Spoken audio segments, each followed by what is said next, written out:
All right, so I'll go ahead and get started here. So this session is maybe a little bit different than most of the sessions that you'll find here at BriForum, primarily because the focus of this one is technical, but not. It's really focused around how we technical folk sometimes miss the point when we talk to our managers, CIOs, CFOs, CEOs, owners, and how to help them understand better and how we can do a little bit better job of conversing with them in English that they understand. They're not really terribly adept at bits and bytes. They use a whole bunch of alphabet soup that we maybe don't natively understand or care about. So that's what we're really going to focus on today, is how to have the conversation with that C-level person or manager, and how to get them to fund your desktop virtualization or application virtualization project. Because I don't know about you, but there aren't that many people out there just spending money on technology for technology's sake. Anybody got that problem? No? All right, cool. I was going to say, if you do, I've got a sales rep that would love to talk to you. So my name is Jeff Green. I'm with MCPC. We're a national reseller out of Cleveland, Ohio, primarily. I'm the director of our Cloud and Virtualization Solutions group. So I have a couple of things, housekeeping items. First, I have, because it's midday and you're about ready to go into caffeine crash, I have Starbucks gift cards. So ask a question, get a gift card. Ask a real question. I know this crowd. No, you may not. But you can ask another question.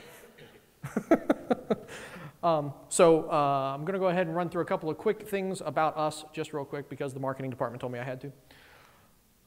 So as I said, we're a national reseller. We have about 200 consulting engineers on staff of our 400 employees. We have like 1,000 different industry certifications, so we do a very broad range of technologies. We've been in business for 45 years. We are number 85 on the VAR 500, $240 million in sales last year. We're Cisco Gold with just about every specialization you can possibly imagine with Cisco. We just, I think 2 days ago, got our Cloud Builder certification from Cisco. We are also VMware Premier. We're in the VMware End User Compute Partner Program, which is where they say, hey, you really know what you're doing with View. How about we give you some extra money? We were Citrix's Gold Partner, or we are Citrix Gold Partner, and we were the 2011 Partner of the Year for Government Education and Healthcare. NetApp, Dell, HP, Lenovo. And one of the things that we're really actually kind of proud of is that the North Coast 99, which is an association in Cleveland, we've been voted one of the best places to work now for 3 years running. In one of the best 99 places to work in Cleveland, which you're sitting there thinking to yourself, okay, that's great, but why would I want to work in Cleveland?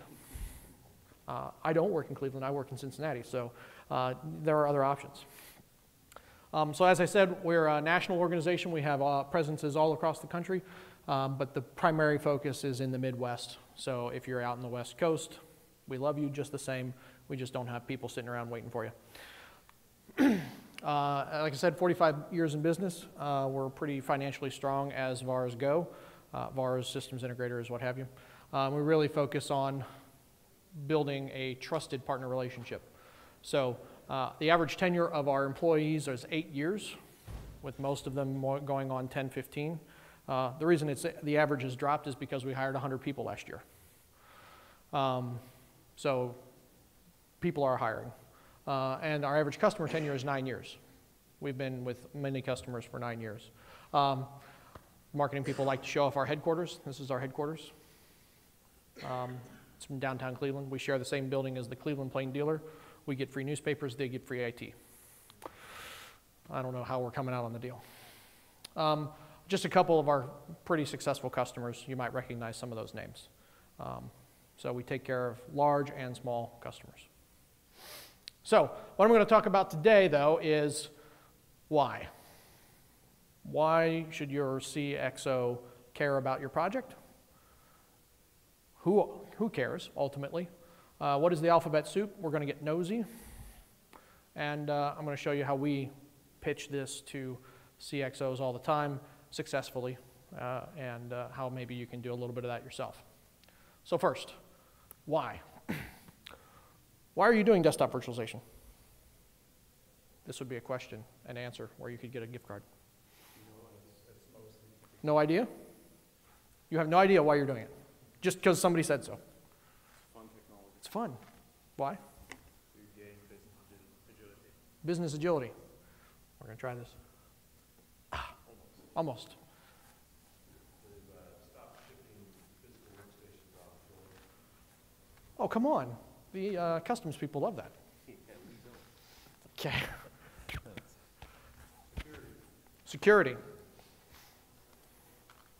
Thank you very much. Streamline operations. Did anybody say because it's cheaper? You all pay attention, don't you? So, some of the reasons why you might be able to convince your CXO to do desktop or application virtualization, as the case may be. Disasters. Pandemics. So a perfect example of this would be, I live in Cincinnati, Ohio, where unlike this part of the world, we don't get a lot of snow. In fact, when it comes to us, we call it the White Death. So on the days that it does snow, the city shuts down. So we have a lot of businesses downtown. We have a lot of people that don't go downtown when it snows. In Cincinnati, our little disasters cause us issues. But other disasters can also cause us issues. So I did work for a financial institution whose name is an improper fraction, which you'd think they'd be able to do the math, but they can't. And they're based in Cincinnati, and at one point they planned for snow days. They had a certain number of users that they had in their citrus farm. They planned for snow days. But what they didn't plan for was the main power transformer for their 30-story headquarters building blowing out on them in the middle of a work week. Everybody in the headquarters had to go work someplace else, not with their PC. So even the amount of users that they had ready for snow days couldn't hold the load. So all of a sudden there's a scramble. How can we get more users? How can we get more users? How can we get more users? So planning for disaster isn't just about planning for the data center going out. Planning for the disaster may be about planning for when the desktops become unavailable. The back-end systems were fine. They were in a data center someplace other than headquarters. But all those users needed someplace to sit, someplace to work, and something to work on. So desktop virtualization can be a really good disaster planning effort. Can they stay productive? How many folks have work-at-home initiatives ongoing? Or day extender projects? This would be management's attempt to get more time out of you and others. Okay? I'll put up a couple statistics in a little bit about workforce flexibility. You might think that that's all marketing speak, but to a CFO or a CIO who says, I can get an extra 2 or 3 or 4 hours of productive work out of every one of my staff, and I don't have to pay them anything more, this is awesome. Okay? Use that to your advantage. Point that out to them. So we talked about agility, better security, faster growth. Mergers and acquisitions are always a great topic. How can I get my systems to the company I just acquired faster, sooner, better? Human impact. Okay? If you have a choice of going to work someplace where they make you sit in a cubicle with a 3-year-old PC with systems that are old, or the opportunity to go someplace where they'll let you bring your own device and work wherever you want to, which one are you going to take if the pay is equivalent? More freedom. How much would you pay? How much pay cut would you take to work at a place with more freedom? Do I have to? But would you? Would you be willing to take a reduction in pay to have more freedom? Yeah, it was a small percentage. 5%, 10%? Not 10. Not 10, 5, okay. We've got paying thresholds, I understand. Okay? You'll be interested to see what Cisco's survey came up with. So I've got that information in here. Okay? So business continuity, data control and compliance. These are all things you should be thinking about when you're getting ready to go walk into that corner office and say, we need to spend all this money. It's not going to cost us any less, but we need to do desktop VDI. Okay? Freedom and flexibility. Work-life balance. HR departments love this one because they love to pitch this to new employees. You can retain and gain better talent if you can offer a better work-life balance. Now, I'm not sure about you, but I've had conference calls exactly like that with my kid in the background. It's awesome. Okay? Like I said, retain and hire the best talent. How many of you have offices everywhere you want to hire people? How many people are doing reload packages these days? Anybody tried to sell a house lately? To move? Yeah. So there's this issue in hiring where, yes, I'd love to hire the guy in Colorado to come work for me in Cincinnati. We had an architecture firm that had this very issue. I'd love to hire these guys in Colorado to come work for me in Cincinnati. A, they don't want to move to Cincinnati. B, I don't want to have to buy their house to move them to Cincinnati, and that's the only way they're going to move. So how about I set them up with a virtual desktop and let them continue to work from Colorado. I get the talent, I get access to the talent, the know-how. I can potentially pay them less because I'm giving them the ability to work flexibly and work from home. But they're still using my systems, my data, and it's under my control. Self-service, the ability to reboot my own box, the ability to install my own software, potentially, depending on how you've got your VDI or application set up. The ability to go and provision my own applications. And the one in the room that everybody likes to talk about but nobody wants to tell the management is we get to be more strategic. What management hears that is I get to reduce staff. And you have to continue to push back and say, no, no, no, I have this much stuff to do and this much time to do it in. How about we get rid of this stuff that it's keeping me from getting to the projects you really want me to work on, like upgrading the website or bringing on a digital catalog or overseeing that mobile device application development project that your sales VP seems to think is exciting but keeps screwing up. So we find ourselves at that crossroad with why. And the whole purpose of the why is to convince them to go the new way as opposed to doing the same thing as before. And we've all got that opportunity right now because we're all coming up on desktop refreshes. We've put them off way, way, way too long. Okay? Stuff's starting to break more often than it should, than we're willing to accept. So take this as an opportunity to find some whys and take that to business leaders. Now, when we talk about finding the why, that's great, but the best place to take that why to may not always be the IT management. Okay? Sometimes it's better to understand who cares. Who cares about desktop virtualization? Does the end user care about desktop virtualization? Is there a whole line of people lined up outside your cube/office clamoring for a virtual desktop? Do they even have a clue? What are they standing outside your office saying, I want, I want, I want? Access anytime, anywhere. Right. All the time. From their iPad. Or Android, or soon to be Windows 8 Surface, what have you. Okay? This is what we hear from our folks. Right? You probably hear the same thing from your customers, your users. Right? That one in the center tends to be driving stuff still.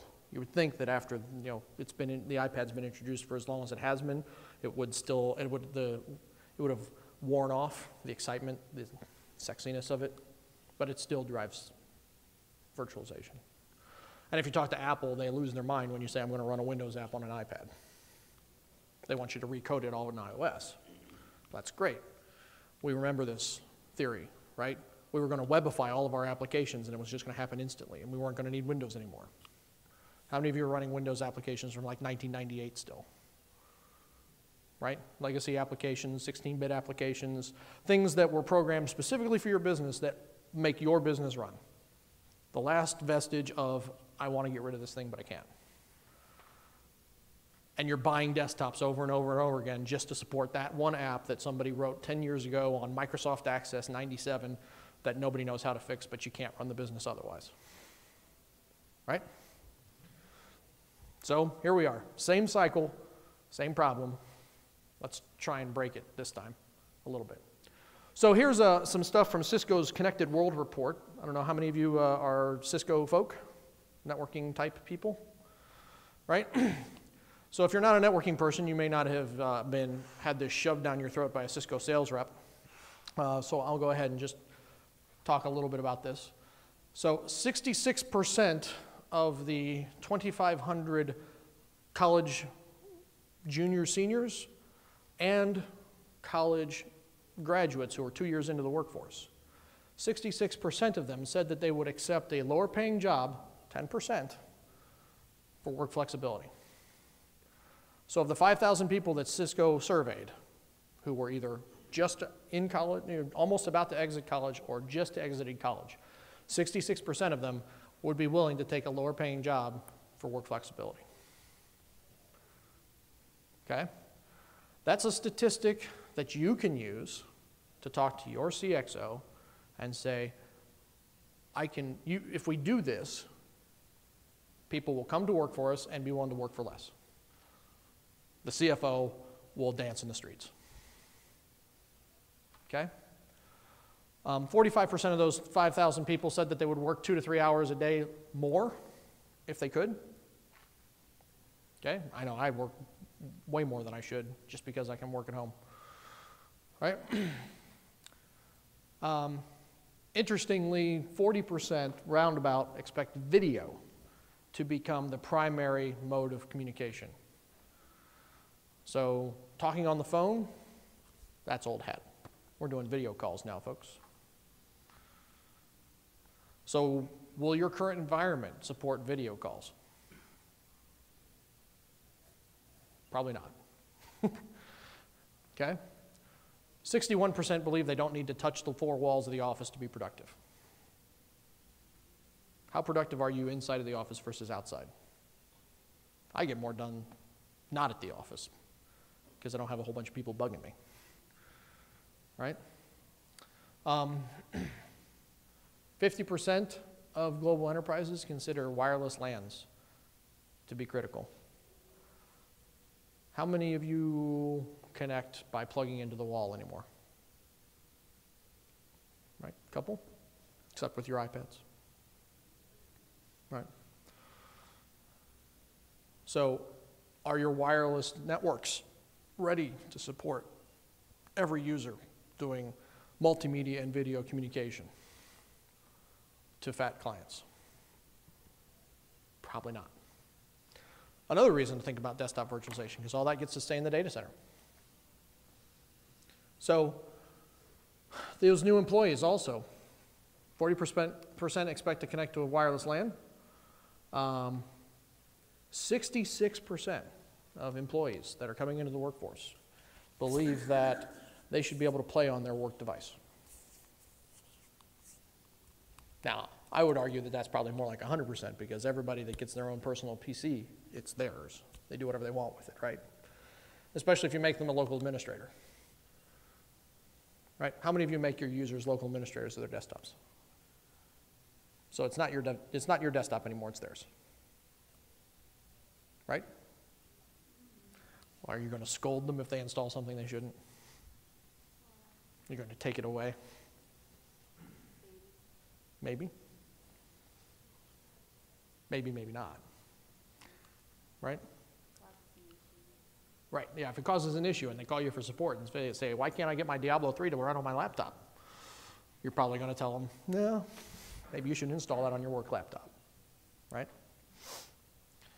So, 32% rely on more than one device every day. How many of you seen Mark Templeton's spiel about their BYO3? Right? Citrix believes that It's no longer BYO PC, it's BYO 3. You bring your mobile phone, your smartphone, you bring your tablet, and you bring your laptop to work. I've talked to multiple people. We have a customer that's down in Texas, and they call their home office users 5 boxers because they ship 5 boxes to them when they set them up as a home office. A firewall, a tablet, a PC, and 2 monitors. Right? I know I move between them all at the same time. So moving that data back and forth is going to be important. So 40% said they would accept lower pay. That you can use. And my slide deck will be available online and you can go get it. Okay? So the problem is that you've got this highly mobile workforce that believes they should be able to access their data anytime, anywhere, right? And for every single device in the infrastructure, you're responsible for making sure it's secure. It works just like their desktop or better, that they can do self-service, and you have to manage it 24/7. Those 4 tasks times every device in your environment times every user. That's what you get. One ginormous headache. Okay? It's probably one of the reasons that you're saying, gosh, I need desktop virtualization or application virtualization or some way to simplify the management of this stuff. But your CFO is not going to get it. He's like, well, I'm paying you to manage this stuff, right? And you're going to say, well, I need more people. Well, what are the people you have doing? Can't they just do more? Right? So what you've got to do is you've got to focus on use cases, and you've got to knock these out. Because you're not going to be able to get everything all at once. So think about some use cases in your environment. Call center is obvious, Salesforce, finance operations, mobile technicians, offshoring. IT. IT can be a great place to do desktop virtualization. Now, probably not non-persistent desktop virtualization because everybody's going to want to install their own apps. But a persistent VDI for each IT individual, or maybe 2 or 3 because they're going to want test boxes. IT is a great place to do VDI. Plus, you get to be your own guinea pig. Okay? Home office, branch office, offshoring. Okay? But what you've got to do is not just think, I'm going to roll out desktop virtualization to everybody. I'm not going to roll out application virtualization to everybody all at once. Pick your use cases, look at the use cases, try and get a feel for what your costs, benefits of tackling those use cases are. It's okay to deploy a brand new desktop if it makes sense for the use case. Okay?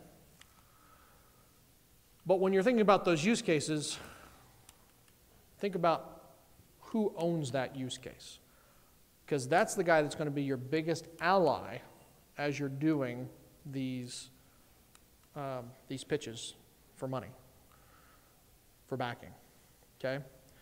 If you just show up to the CIO and say, hey, we want to do desktop virtualization, he's going to say, okay, why? For who? And if you're just saying, well, because it's cheaper and it'll make my life easier, you're probably not going to get where you want to go. But if you can go to the CIO with the VP of sales saying, I need the sales forecasting application on everybody's iPad because I'm going to roll iPads out to the sales force. Then it's not you, IT, asking for something to make your job better. It's the VP of sales saying to the CEO that I can sell more if you give me this. Right? Then IT is just being responsive to the needs of the business and not trying to just spend money to spend money. Okay? Branch managers. If you're a branch manager, whether it's a plant, a distribution facility, a restaurant, whatever it is, right? You're not in the main headquarters. If you're a branch manager, do I need a PC that breaks and I have to wait for somebody from headquarters to ship me a new PC to become productive again? Or can I do better by having a thin client that if it fries itself out, I go to the closet and get another thin client. Okay? If I can increase the productivity of my branch office employees, I as a branch manager now get more done with less. I'm a hero. So if you've got a branch manager or a number of branch managers who you can get on your side, who can then communicate that back up through their command chain, now all of a sudden, again, it's the business driving IT as opposed to IT trying to drive the business. Human resources, we talked about talent acquisition. Facilities management, home office initiatives. If you've got a lot of branches, but there's only a couple people in each branch, how much are you spending on real estate? How much are you spending on phone lines, right? Do you need to spend all that money, or can people work from home?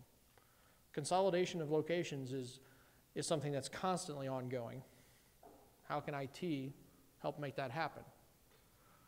The marketing folks. Marketing folks love iPads because they're exciting, and you can put it in front of a customer and say, here, look at this, it's all cool. But if the only thing they can do is put a couple of PowerPoint slides on the iPad, and then all the applications that make the sales department and marketing department go are someplace else, like on a laptop that's broken half the time, that's not as effective. What if I could have all my stuff on this one form factor, iPad, Slate, whatever? Get the marketing people to help you. Okay? And if you're in the medical arena, you know how much fun doctors are, right? You want the doctor on your side, not on the wrong side of you. Because how many are in medical? Anybody? Right? If the doctor says, I'm not going to use this, what's going to happen? It's not going to happen. How many of you are in legal or accounting? Right? So, or any kind of general partnership. The partner's an owner. He owns part of the company. We'll do it his way. Okay? Get those influential partners on your side. So it doesn't have to be complex either, the message. Okay? The users want their own device. They want video. They want to be able to collaborate. They want to be able to do it anywhere they want. Consumerization, you know, that's what we've been hearing, consumerization here at BriForum and everywhere else for quite some time. Okay? The message doesn't have to be complicated. It doesn't have to be focused at very technical people, but it needs to be able to solve their problem and make their lives easier.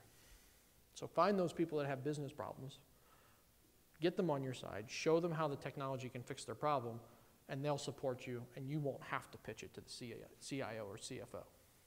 They'll pitch it for you. So there's a little bit of alphabet soup that I'm going to go through that you may need to be able to understand or talk about. Some of it's stuff you probably know. Some of it's stuff you may want to take a fresh look at. So first of all, TCO, total cost of ownership. This is not how much you spend to buy it. It's how much you spend to own the device through its life cycle.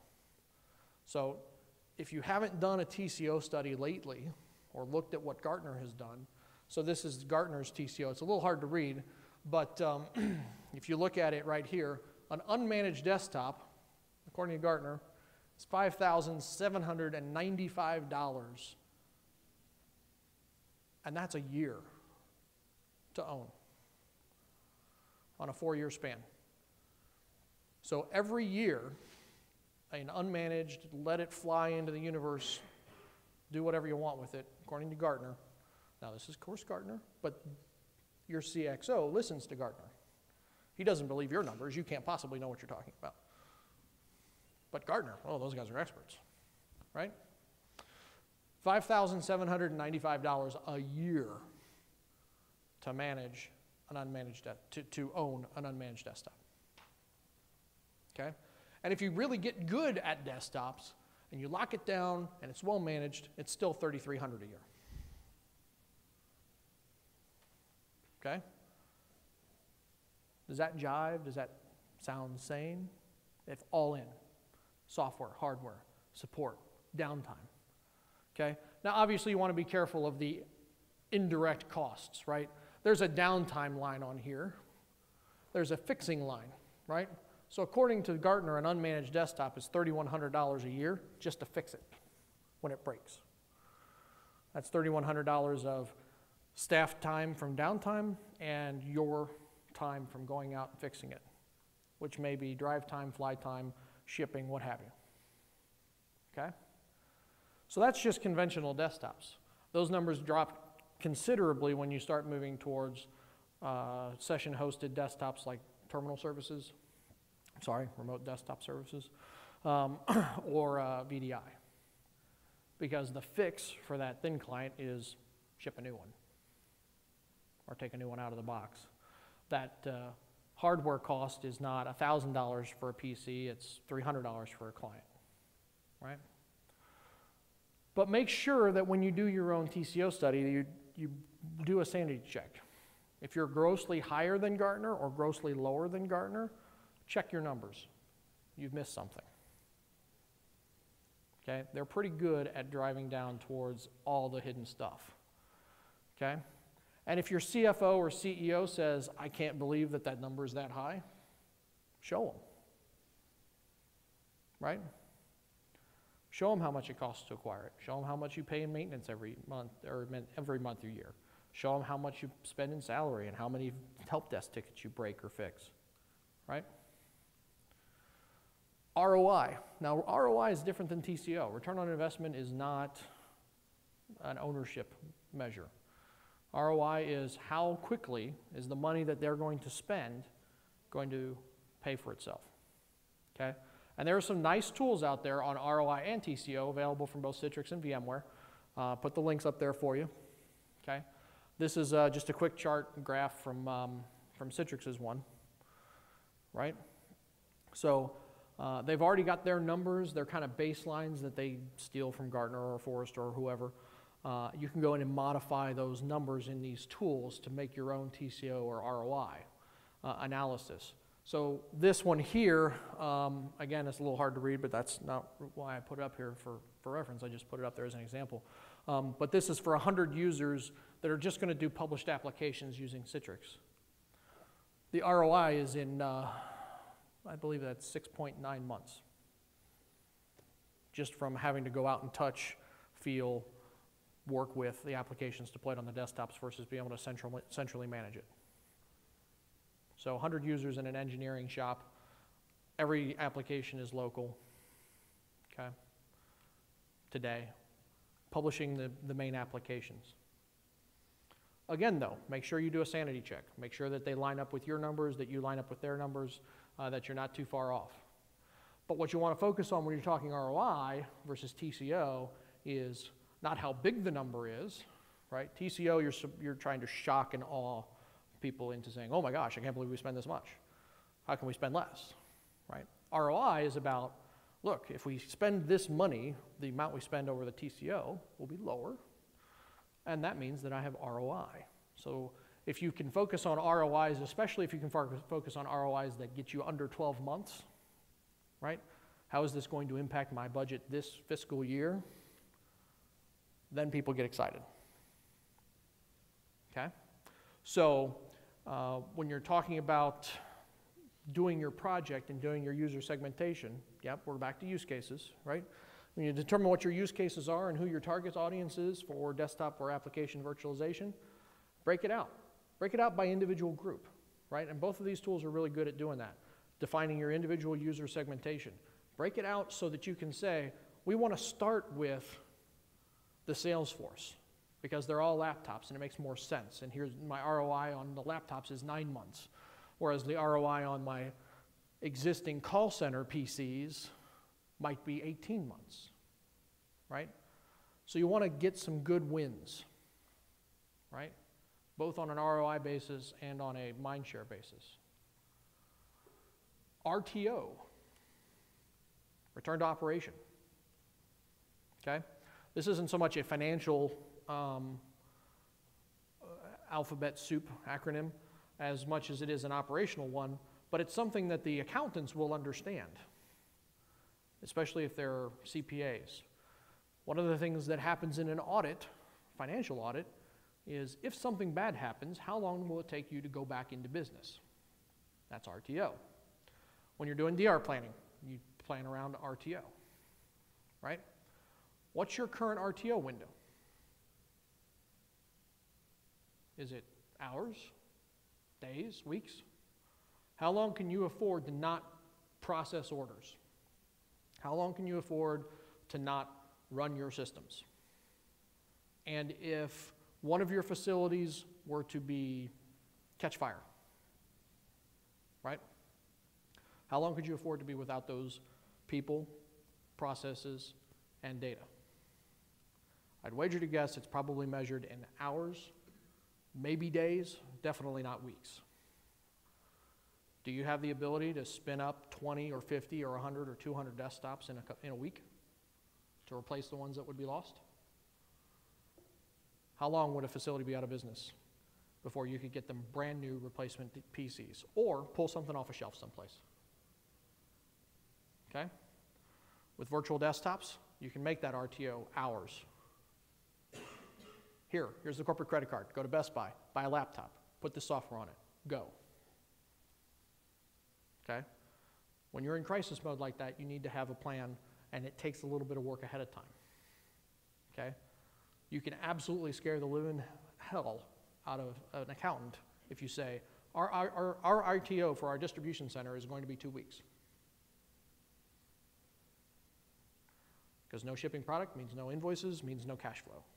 And they get very, very twitchy about cash flow. Okay? So use RTO to your advantage. Don't make yourself look too bad like you haven't thought about this before. Just a warning. Okay? But it is something you can use as a lever to help you move these projects down the road. The last one, and I'm sure you've heard a little bit about this here and there from folks in this industry, but when you're talking about desktop or application virtualization, you cannot avoid IOPS. This is a little bit more technical, a little bit less high level. I would not propose discussing IOPS with your CFO. He will glaze over. Okay? But you should have an understanding of what IOPS mean to your project, because it will absolutely impact the cost of your project. Okay? So when we talk about IOPS, we're talking about IOs per second. And if anybody has sat there with their Windows laptop on doing nothing, you'll see the little hard drive light is still cranking along, right? Yep. So on a constant, steady basis, a Windows box, Windows 7, will read and write about 20 IOPS per second. If you're just kind of sitting there, Windows indexing is turned on, just chilling out, 20 IOPS per second. Not a huge deal if you've got your very own hard drive and your very own PC that'll give you 100 IOPS on a standard rate. A little bit more difficult when you're sharing that hard drive with 500 other people in a virtual desktop infrastructure. Okay? So just to give you an idea of why you need to care about IOPS, I did a little bit of math here. So if each VM needs 50 IOPS, now that's kind of an average type of number. I'm figuring basically you're going to need 10 to 20 for steady state, and then when you're booting, you're going to want more because you actually want the thing to boot in a reasonable amount of time. So average is about 50. And if we have 200 VMs, not a terribly large project, okay? We do the math, and if we're using, say we're using RAID 1, just straight up mirroring in our storage area network, those 50 VMs, or 200 VMs, I'm sorry, are going to require 18,000 IOPS on a steady state. Doesn't sound like a lot, sounds like a little number, until you do the math and figure out that every single drive you put into your SAN is providing you a grand total of 175 IOPS apiece. If it's a 15,000 RPM SAS type drive. So, in order to get close to my RAID 1 number, I need 96 drives. Does it surprise anyone that EMC bought VMware? Right? So 96 drives of enterprise storage. Anybody want to do the math on that? Did your CFO just like lay over dead in his office? There are ways around it, and that's where you need to be careful, right? There are things you can do. You can buy SSD. You can buy fast cache with NetApp. You can buy things like Atlantis computing to help reduce the total number of IOPS required, okay? So I'm not going to drive down deep into the technology there. There are folks on the floor, folks here, sessions that you probably have seen on the schedule. But 9 times out of 10, when I see a VDI project fail, it fails because of IOPS. So don't let this bite you, okay? Because you'll do the proof of concept on 20 users, and it'll be great. Then you'll try and scale it out to 200 or 500, and it'll go in the tank. And then you'll be back to them saying, well, remember when I said the ROI and the TCO were looking really good? Well, now I have to go buy all this extra storage, so my ROI is now not 9 months, it's 29 months. My TCO is not 200% savings, it's 10% savings. Then you look like, well, you have mud on your face at a minimum. All right? So don't let IOPS bite you. Okay? Any questions? I still got gift cards. Like 4? No? All right. So once you get past all the alphabet soup and you figured out who you're going to sell this to internally and who's going to help you sell it internally and why you care and why they care, it's time to get nosy. Okay? How many folks in here are in sales? Right. But guess what I'm asking you to do? I'm asking you to sell this to your CFO, CEO, whoever. So one of the things that we very often don't do with our IT folks is teach them how to sell. So I'm going to give you the crash course in how to sell. And that's called the nose. Okay? If you've ever read, you should absolutely read Persuasive Business Proposals by Tom Sant. It's a very small, quick, little business book. It's 190 some odd pages in big print, lots of pictures. You can get it at Amazon for like 19 bucks, okay? The nose focuses on 4 different ways or 4 different things you need to have an effective proposal, okay? You need to identify the need. You need to define the outcome. You need to demonstrate the solution, and you need to show evidence that the solution will meet the need and outcome. It seems pretty simple. Seems pretty self-evident. But until you have somebody lay it out for you, it's human nature to do everything backwards, right? You're gonna bury the guy with case studies and references and Gartner reports and say, we need to do this, and here's why. Without ever re-articulating what the need is, what you believe the future vision state is, and how the solution that you've proposed actually lines up with the issues. So if you want to successfully pitch this to your CFO, CEO, CIO, follow this method. So first, the need. Focus on the need to get their attention. If you actually can articulate the real business pain, not just say, I need desktop virtualization. If you can actually articulate the real business pain, then you'll get their attention, okay? They'll be like, oh, hey, so you actually get it, okay? So this is your mid-slide deck entertainment. So when someone buys a 3/8" drill, it's not because he wants a 3/8 drill. It's because he wants a 3/8" hole, okay? So understand and articulate the need, not the solution, okay? Do that first. If you do that first, you'll actually get their attention.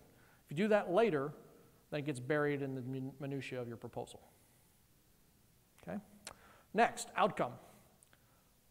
Spell out clearly and concisely exactly what you believe the outcome for the organization is going to be. If we do desktop virtualization for our call centers, we will reduce downtime, increase productivity, and save money. Okay? Give them the vision of the future. Focus on the gains. 30, thank you. And make sure you paint a picture of the future state and show how it's better. Okay? Just saying that we're going to be more agile doesn't get it done. Demonstrate how you'll be more agile. Say, if this call station terminal goes down for whatever reason, they can stand up, move next to the exact next cubicle, and sit down and log in and be right back at work while we figure out what's wrong with this one. That's demonstrating the outcome as opposed to just saying, we'll be more agile. Okay? Solution. When you actually get to the point of recommending a solution, saying we're going to do desktop virtualization with Vue, with Trend, with Atlantis, say it. Lay it out. Don't hedge. Actually say, I recommend, we recommend. If you kind of hedge and you're kind of wishy-washy, the decision maker is going to be like, well, if you're not sure, then I don't know if we should move forward. This is a lot of money. Right? Be affirmative.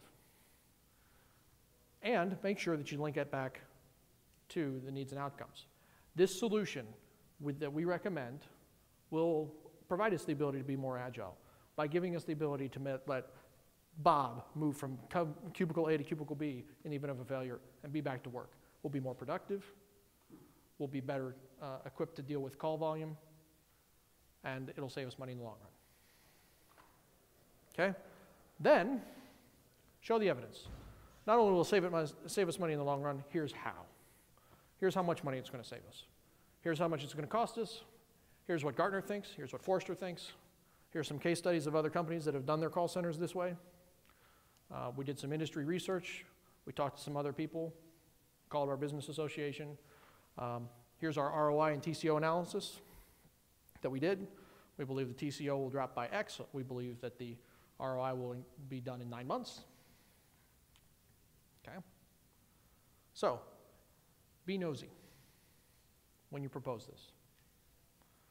So, questions on that? I know it seems elementary, like duh. Okay? So, I'm going to show you how we, MCPC, kind of pitch this when we're talking to C-level folks.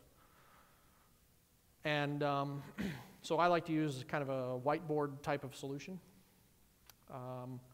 mainly because it's graphical and it's flashy and it catches the attention of non-technical people.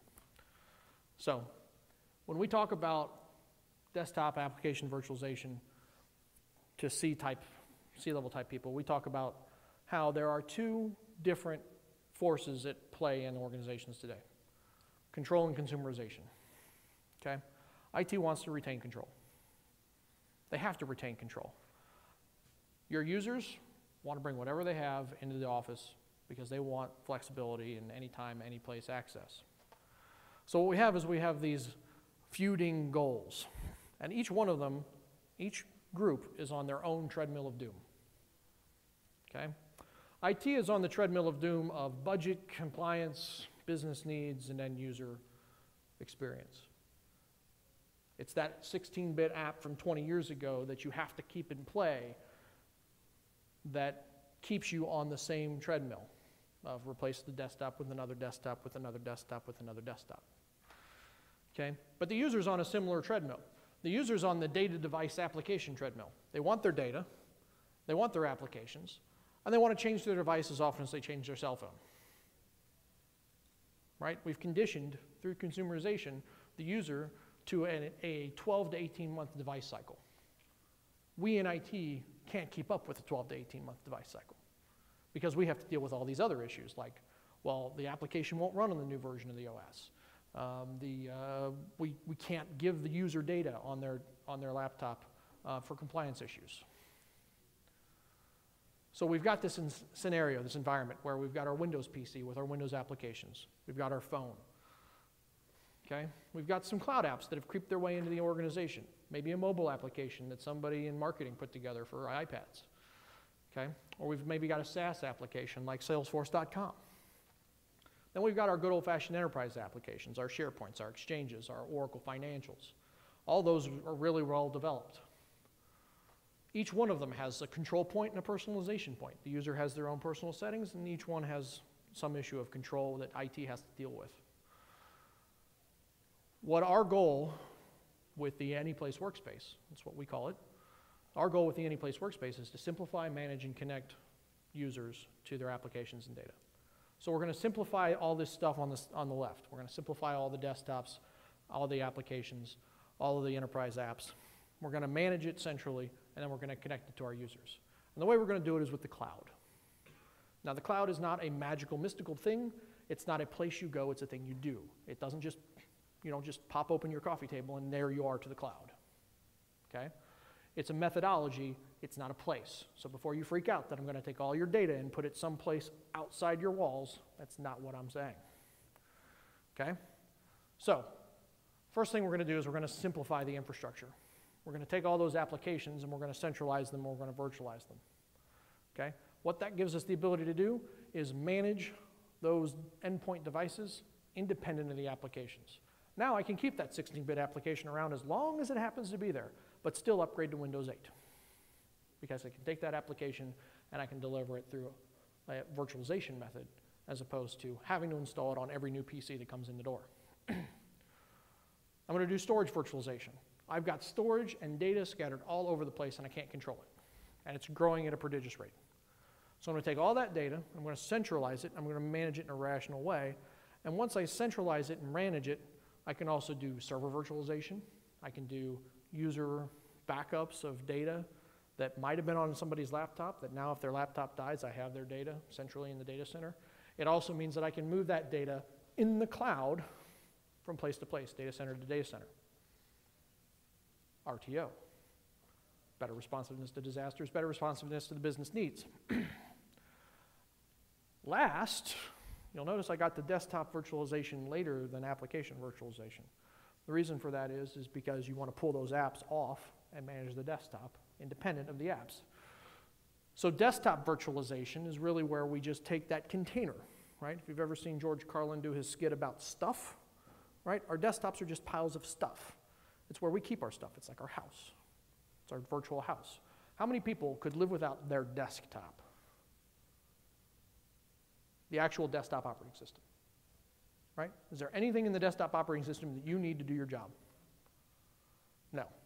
What you care about your apps. Applications and data. You need IE for web apps. You might need your calculator, right? Okay, so the desktop virtualization comes last,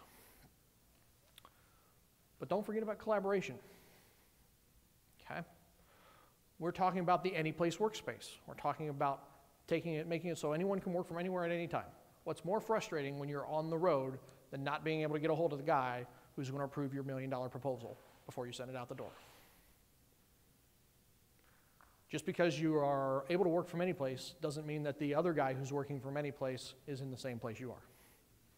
So you need to be able to work with your peers, your partners, your coworkers, your managers. So make sure that when you do this push, you also move your collaboration into the cloud. Things like instant messenger, Jabber, presence, telepresence, video conferencing. All of those things have got to follow. Then we're going to manage it all. We're going to manage it in two ways. We're going to manage policies and we're going to manage users. Okay?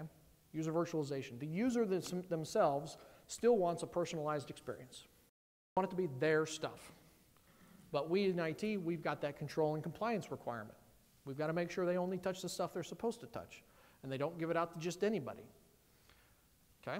So what we're going to do is we're going to define access with policy and we're going to permit personalization with user virtualization. Okay? Then we're going to connect.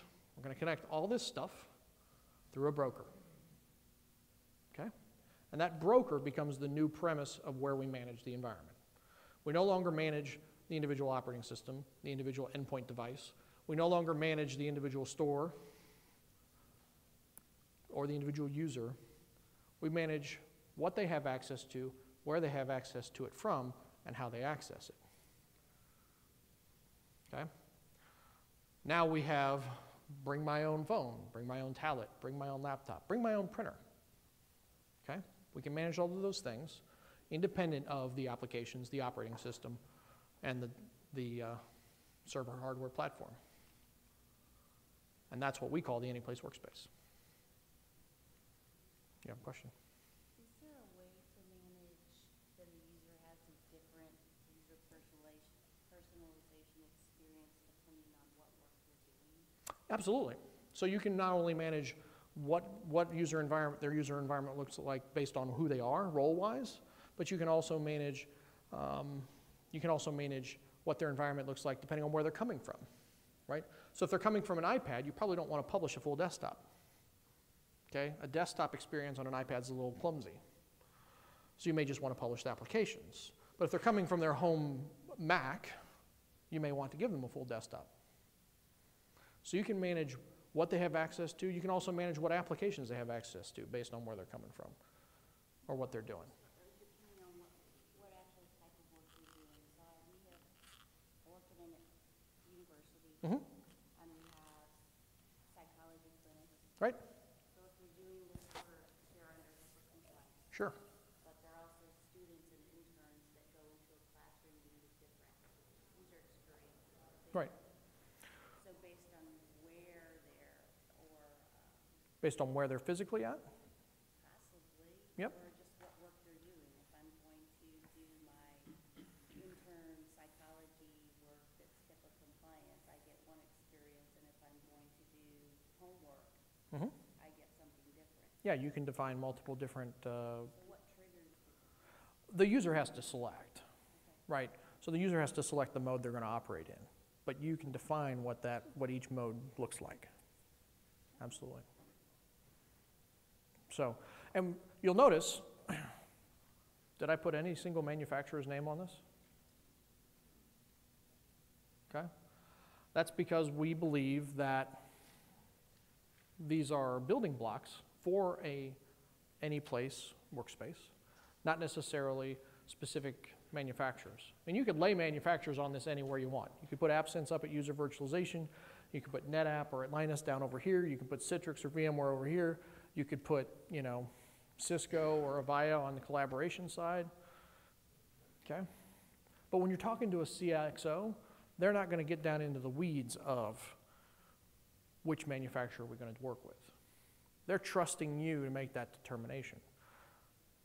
And maybe this is even a little bit much for a CEO, but for a CIO, maybe a little bit, this is going to be right about their speed. Okay? So then you get to the point where you're talking about evidence, right? We've talked about the need, we've talked about the objective, we've given them a future state. Evidence. Here's some detail. Here's a 5,000 user diskless VDI solution, right? Not a whole lot of storage, mainly a bunch of compute and RAM. It's great, spectacular. I've got my IOPS, I've got my virtual desktop configuration, and I've got a logical diagram that talks about how we're going to make all this stuff work together, right? We're going to put some VMware together with some Citrix, and we're going to do a little bit of Atlantis, and we're going to do some Trend, and it's going to solve all sorts of spiffy problems, right? Then we're going to let the marketing department put something nice around it. Everything I need, any place I need it. So, questions? All right, so I've still got 4 Starbucks gift cards. I think you definitely get one. I'll get it for you. Okay, you got it? All right, anybody else? Questions, comments, issues? Cool, I get to buy myself some Starbucks. So, we do have a booth here, MCPC. We're booth number 17. If you stop by, scan your badge, you'll get another gift card. And you can also do a 5-question survey, and we are giving away a trip to Anyplace for 2. And right now, we have about 30 people that have entered, so your chances of winning are 1 in 30 of winning a $2,000 trip for 2 to Anyplace. So stop. Would it be 1 in 31?